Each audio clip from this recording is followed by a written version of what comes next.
Hi there, it's Christine Hendricks. I know it's been a while.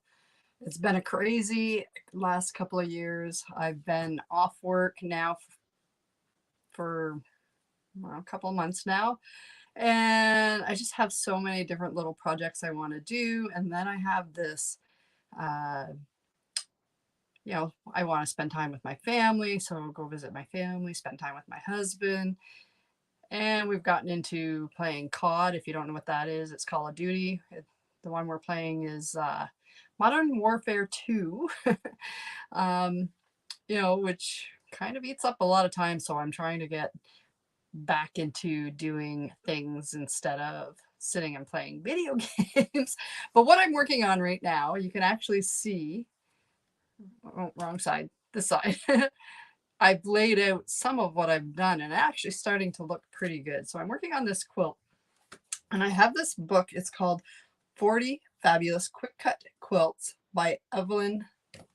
I don't know if it's pronounced Slopey or Sloppy, but you decide. Let's get that into the camera. So this is the book I'm working out of. And the quilt itself that I decided to do is this one. So it is quite an interesting quilt, and they have so they have a picture of a quilt that's done. That is a picture of the quilt that's done. But when I turn the page, I'll take all my notes out. When I turn the page, and I've wrote all over this book, but they show you how to put it together and what it looks like. So I'm going to put my notes back in so I don't lose them, in case I decide to make it again. And it's just easier for me to have quick notes than to actually read through the whole thing again. Anyway, so so this crazy story of this crazy quilt I'm working on. It's not my first quilt, but quilt tops anyways. I've only actually, I think, completely finished one quilt, and it's been worn right out. Anyways, so time to get some of these projects finished. I have some really nice ones I want to finish. So 2 weeks ago, I was sitting here sewing, and because I come up. This is my nice room. My husband did for me. He redid the ceiling panel on because it was laughing plaster, and he did the walls. I love this room, and I'll show you in a second. And I'm still have this mess of where do I put things? What do I do? I need to get a cupboard in here, organized for my books. I've got my work clothes in storage, so it is a mess in here. If you see a mess, I'm working on that as well. It's like, what do I do with this stuff? I'm trying to purge and get rid of things. So this is my scatterbrain. This is how I work in general, like a little on this, a little on that. I've been trying to organize and keep my house cleaner. It's just been one of those frustrating things that I hate cleaning the house, and it's like, but I've broken it down into smaller stuff. Anyways, I will do that another day, but today is about the quilt. I'll talk about that another day. Maybe I'll get back on here and start doing videos again. Okay, so without trying to get this video too long, I try to shorten this up. I was sitting here working on my quilt, and I was getting so very frustrated. Well, let me give you a little backstory on this quilt. It has been over 15 years, probably 20 years in the making. So I started it. I did some cutting up of the quilt. Let me just hold on. Now I've reorganized just before I did the video, so now I can't find anything. Okay, so I have boxes that I put the quilt in, and I had this box full of material, and I had some of it cut up into strips. So these are 1.5-inch strips. And I had started this little teeny block, and I've got a pin with what it is. Okay, block 1A, I need 4 of those to make an A block. So let me show you. I don't have, oh, yes I do. No, I don't. I don't have a, oh yes I do. I have a completely finished one. So four of the one I just showed you. So 4 of these makes one of these. So this is what I call the small square. Then, just to compare, we have what's called the big square. So here is the big square. And as you can see, the small square compared to the big square is that much different in size. So I had started with these small squares, and that's all I pretty much had done.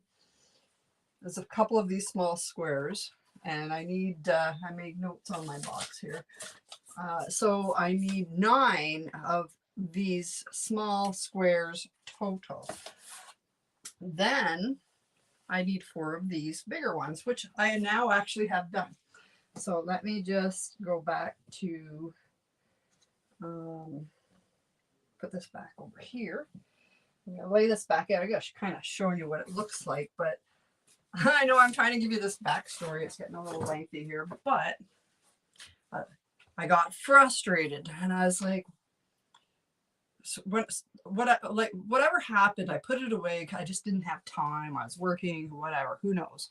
So then, and I do know I changed sewing machines, and that wasn't too bad. But I changed sewing machines again between the time I put this away and the time I got this out. So my stitch on my sewing machines were different, and that's not a big deal, but I realized I had did quite a bit of sewing, and then I start to put things together, well, they weren't really matching up, and I'm like, I was so frustrated. I'm like, what is going on? And I realized I had worked on this. Oh, I've got 3 finished quilts now that I think about it. But anyways, I had worked on this other quilt and gave it to my granddaughter for Christmas. And so it was called a rag quilt. And I needed to have a 1/2 inch seam on this rag quilt. Well, on this quilt, it's a 1/4 inch seam. And that's what normally quilts are, 1/4 inch seam. Well, I have this little, right here. This little plastic piece goes on my sewing machine. It just sticks on. Stick it on. And it's a guide. So I use the guide. So I make sure that when I'm sewing in the right spot. I just set it on the machine. And here, let me show you. So I just come over. Let's see if I can do this.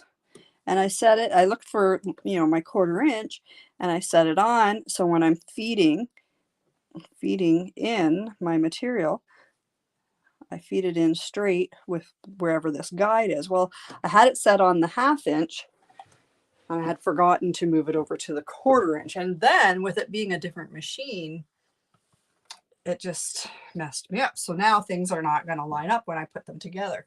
I'll move this way some. So then I got frustrated. So then I put things away, and I came back up, and I kind of worked on. And then I got to the point like, I don't care. Oh, and I do remember when I put it away before, I was having some frustration because do I do this or do I do that? And it was not anything to do with the pattern or anything. It was in my head about material, how I want to place it. Like, do I want this yellow and this yellow? Do I want these ones beside this? Do I care? Am I thinking too much? Which I usually do. Anyway, so then I got to the point, don't care, just put them together, just do it. Like, who cares? And I still kind of do that a little bit. And I'll bring you over here now and show you. And I did rip out some of the stuff that wasn't lining up. And then I got looking at some of the ones, like after I had did them, I set them aside. I'm like, I don't know what I'm gonna do with these. I'm gonna have to rip these all out.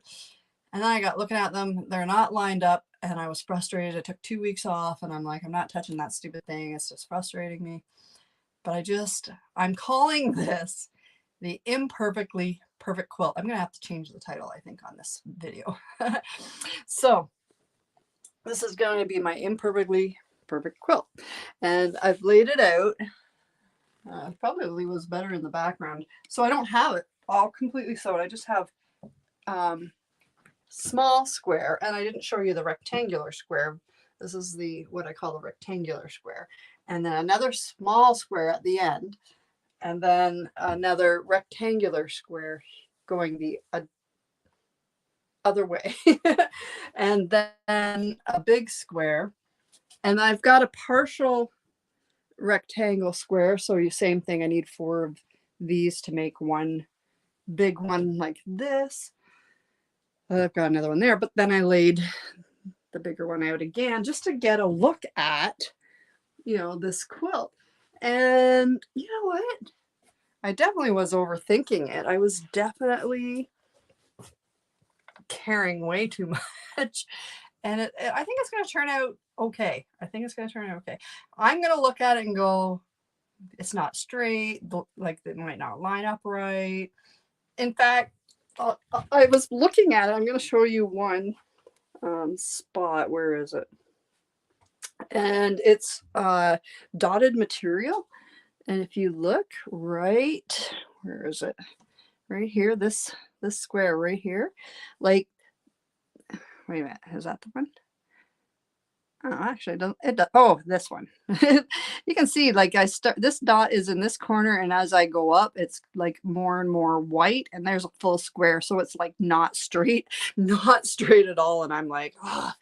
And I was like, I just don't want to have to rip things out. I just don't want to do that. I'm just like, I want to get this quilt done, and I'm just gonna not care. So it's gonna go together, and it's gonna.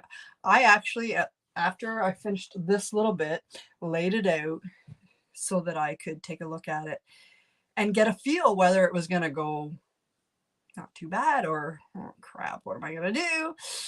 So that's why I did that, and this is why you're getting this video today. And 2 weeks ago, I've been coming up here, just like, okay, go get up, you know, get going a little bit, do my now I'm doing my chores, and then come sew. So I was in my PJs, and I was gonna start talking about my strips, my strips, and how they weren't lining up, and I've been sewing them together, and they just, I think this is, well, this may not be the exact one, but like I was going to show you how they just don't go, wait, where's the camera? Like they just don't go straight across. Some of them are just, I look at them and go, they're really, really bad. Okay, which one's really bad on this one? Okay, I guess right here, these ones, so I'm gonna fold it out. These ones, this one, oh, this one, right? Like you can't even tell on the camera, but I can tell. Anyways, and I was just so frustrated. I was gonna do a video about it, and you can see this. Where's the camera? This darker line is much thicker than this purple line. So I had sewed this with the other machine, and my seam is a different size. So that was one, the seam was messing me up, the seam size, because they should be all the same size. And I'm just kind of adjusting the material and kind of pulling on the material just so things kind of line up. Because I just, it's never going to get done if I, you know, keep getting frustrated and just, it's never going to get done. So I just put it together. This is what it's going to be. And now it's going to be my imperfectly, perfect, imperfectly. It's imperfect and it's perfect at the same time. It's going to be imperfect, but it's perfectly imperfect. That's it. Perfectly imperfect quilt is what I'm calling this. And I have to show you I didn't want to wreck what my husband did for me because it's so beautiful. But I did stickies to put my rulers on, and I do have 2. So, and I bought I love this thing. It's just, I just put it on to hold it so it wouldn't be like laying around and out of my way up here. I love this. And so it goes on the bigger one. I have some other rulers. This will fit really nice on the ruler, so I can't wait to get using that. So this is my long video. I've been off of YouTube. I've been off of Facebook. I've been working the last 2 years. Uh, what was I? I started out with 50 hours a week and I ended up working 60 hours a week, sometimes 70. Just got a little crazy in the last 2 years, but I'm taking some time off, gonna have some downtime, relax, work on this quilt. And again, the book I'm working out of is 40 Fabulous Quick Cut Quilts by Evelyn, either Slopey or Sloppy. I don't know. Maybe I'm just a sloppy one. But you have a great, whatever it is, wherever you are, and I'll catch you next time. I'll maybe do a video sooner.